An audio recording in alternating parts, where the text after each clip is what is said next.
अस्सलाम वालेकुम, आदाब, नमस्ते। मैं दरख्शां फ़ातिमा आज इस जायसी पत्रिका के मंच पे आपका स्वागत करती हूँ।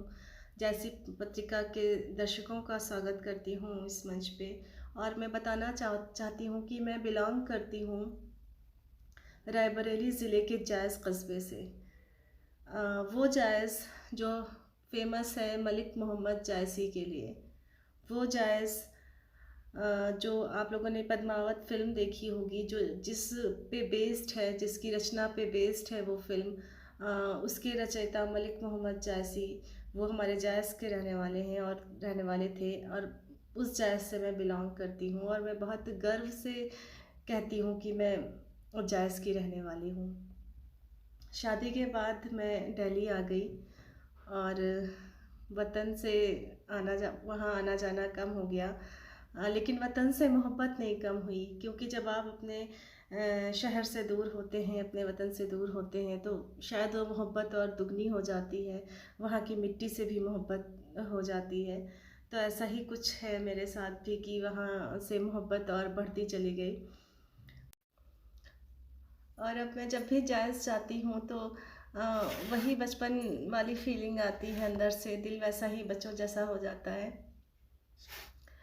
अच्छा लगता है देख के। वहाँ पे भी चीज़ें बदली हैं, नवीनीकरण हुआ है, आधुनिकता का दौर है, लोग आगे बढ़े हैं, मेंटालिटी चेंज हुई है लोगों की।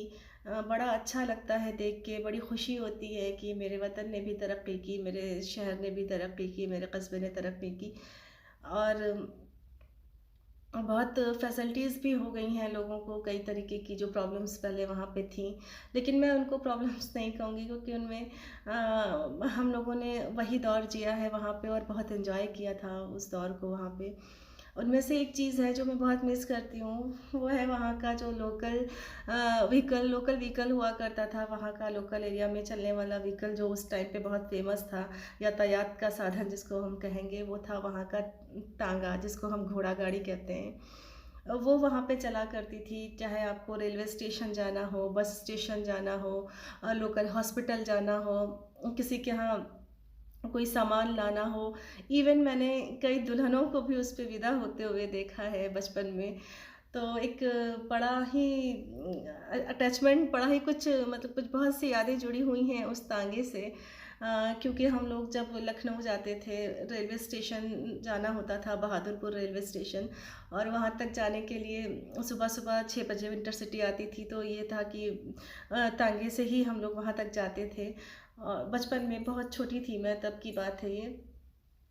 तो बहुत खुशी होती थी मुझे ना रेलवे स्टेशन पे, मतलब मुझे ना ट्रेन पे बैठने की खुशी होती थी, क्योंकि उस टाइम पे ट्रेन पे बैठना भी एक अपने आप में एक अच्छा एक्सपीरियंस होता था।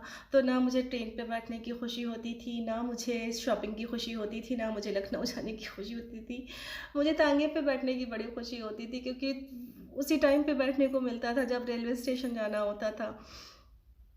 तो उस पे बैठ के बड़ा मज़ा आता था। वो डर भी लगता था, क्योंकि वो एकदम से झटका खा के हम लोग पीछे की तरफ गिरने वाले भी हो जाते थे, तो वो डर भी लगता था, मज़ा भी आता था। तो बड़ा अमेजिंग एक्सपीरियंस था वो मेरे लिए।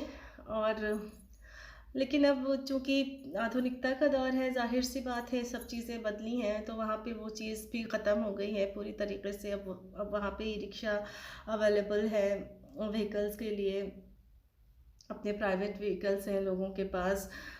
तो वो चीज़ पूरी तरीके से ख़त्म हो गई है। लेकिन मुझे लगता है कि वो हमारी संस्कृति का हिस्सा था। वो घोड़ा गाड़ी वो हमारी संस्कृति का हिस्सा था। इस आधुनिकता ने, इस नवीनीकरण ने संस्कृति को कहीं पीछे छोड़ दिया है। आधुनिकता की होड़ में हम अपनी संस्कृति से कहीं बहुत पीछे चले गए हैं। और आपने ब्रिटिश साम्राज्य की अगर मूवीज़ देखी होंगी उस टाइम की, तो आपने देखा होगा कि वो उसी का इस्तेमाल किया जाता था, घोड़ा गाड़ी का ही इस्तेमाल किया जाता था व्हीकल्स के तौर पे। तो वो कहीं न कहीं हमारे कल्चर से जुड़ा हुआ था, और वो मुझे कहीं और देखने को नहीं मिलता था। मैं रायबरेली जाती थी, मैं लखनऊ जाती थी, मैं कहीं और भी जाती थी, मुझे नहीं देखने को मिलती थी वो चीज़। जो हमारे जायज़ का पर्टिकुलर वो व्हीकल था, वो तांगा, वो कहीं और नहीं देखने को मिला मुझे। तो और जब स्कूलिंग के टाइम पे मेरी कई फ्रेंड्स आती थी, तो जायज़ कस्बा था, उसके आसपास के एरिया के जो आसपास का एरिया था, वहाँ से स्टूडेंट्स आते थे स्कूलिंग के लिए, जायज़ ही आते थे। तो बहुत सी फ्रेंड्स मेरी जायज़ आती थी तांगे से। तो बड़ा उन लोगों को कुछ ना कुछ उसके साथ होता था कि कभी कोई गिर गया, कभी कुछ ऐसे, तो बड़ी मज़ेदार घटनाएँ भी होती थीं। बड़ा मज़ा भी आता था सुन के कि आज ये हुआ, आज ये हुआ।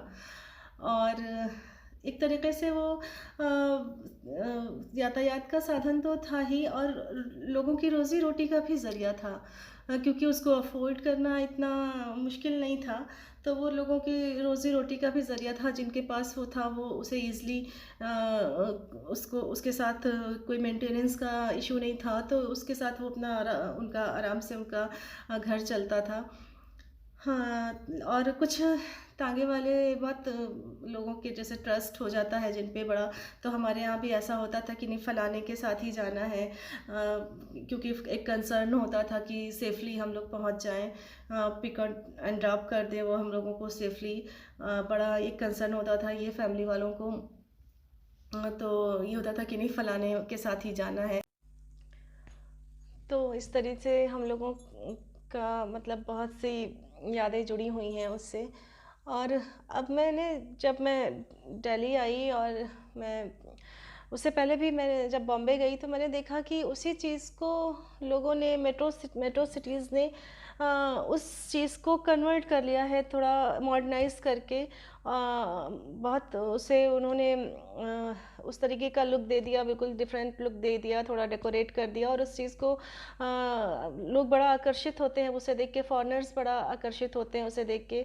अगर आप बॉम्बे गए होंगे तो आपने देखा होगा, आपने नोटिस किया होगा कि मरीन ड्राइव जो एरिया कहलाता है, नरीमन पॉइंट से लेके चौपाटी तक का जो हिस्सा, जो वो क्वीन निकलस कहलाता है, शाम को वहाँ पे घोड़ा गाड़ी से लोग सैर करते हैं, स्पेशली फॉरेनर्स बड़ा अट्रैक्ट होते हैं उसको देख के, और उसकी बहुत खुशी से उस पे बैठते हैं, उसकी सैर करते हैं, बड़ा एंजॉय करते हैं वो लोग। तो उसी चीज़ को मॉडर्नाइज़ कर लिया, शहरों ने उस चीज़ को मॉडर्नाइज़ कर लिया, और हम लोगों ने अपनी संस्कृति को पीछे छोड़ दिया। तो उसी चीज़ को मेट्रो सिटीज़ ने मॉडर्नाइज लुक दे के अडॉप्ट कर लिया उस चीज़ को, और उससे अब वो उससे अच्छा कमा रहे हैं, अच्छा उनका चल रहा है, उनका रोज़ी रोटी का ज़रिया बन गया वो। तो इस तरह से मैं इस पत्रिका के माध्यम से मैंने ये कुछ अनुभव अपने शेयर किए आप लोगों के साथ, अपनी कुछ यादें शेयर की। और बहुत शुक्रगुज़ार हूँ मैं सैदुज़्ज़मान नकवी भाई की, जो बिल्कुल मेरे बड़े भाई जैसे हैं, जिन्होंने मुझे इस मंच पे आमंत्रित किया और अपने कुछ अनुभव शेयर करने का मौका मिला, मुझे अपनी कुछ यादें ताज़ा करने का मौका मिला, और मैं अपने वतन से जुड़ पाई इस पत्रिका के माध्यम से। भाई, आप बहुत अच्छा काम कर रहे हैं। हम जैसे लोग जो वतन से दूर हैं, आप उनको वतन से दूरी का एहसास नहीं होने दे रहे हैं। मैं हर दिन आपकी वीडियोस देखती हूँ, और आप बहुत अच्छी चीज़ें लेके आते हैं, जो भी वहाँ की स्थानीय समस्याएं हैं, या जो भी करंट अफेयर्स चल रहे होते हैं, या वहाँ पे जो नीड है, जो होना चाहिए, जिस तरीके से प्रोग्रेस होनी चाहिए, आप उन सारी चीज़ों को लेके आते हैं, उन विषयों पे बात करते हैं, बड़ा अच्छा लगता है देख के। और वतन से दूरी का बिल्कुल एहसास नहीं होता, हर दिन लगता है कि हम अपने घर हो आए, अपने गली कूचों को देख के बड़ा अच्छा लगता है, बड़ी खुशी महसूस होती है। तो इस पत्रिका के माध्यम से आप लोग भी जुड़ सकते हैं। अगर आप लोग जैसे से बिलोंग करते हैं तो आप इसको फॉलो करिए। इस पत्रिका से आपको वहाँ पे सब कुछ आपको देखने को मिलेगा, आपको लगेगा आप अपने घर की सैर कर आए, हर दिन आपको वहाँ की चीज़ें देखने को मिलेंगी। तो मैं बहुत बहुत शुक्रगुज़ार हूँ सैदुज़्ज़मान नकवी भाई की, कि उन्होंने मुझे इस मंच पे आमंत्रित किया, और मैं दोबारा फिर आऊँगी किसी एक नए अनुभव के साथ, अपनी कुछ पुरानी यादों के साथ। मैं इस पत्रिका के माध्यम से आप लोगों से कनेक्ट रहूँगी। तब तक के लिए इजाज़त चाहती हूँ। अल्लाह हाफ़िज़।